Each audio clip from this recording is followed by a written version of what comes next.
तुम्हें तो केबे खिचिंग देखी नथिबो आज मु देखेबी खिचिंग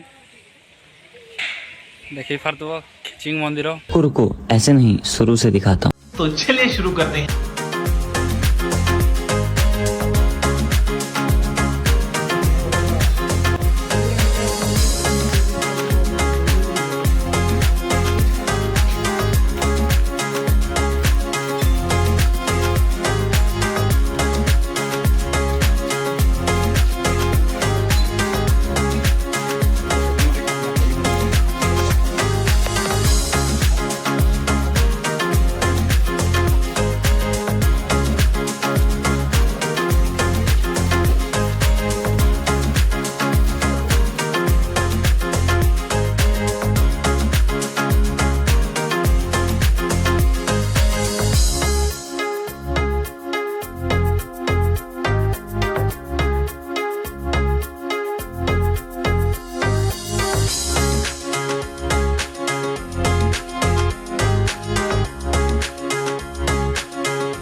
हेलो गाइस, मंदिर। हेलो हेलो, ये राजा चाट वाला।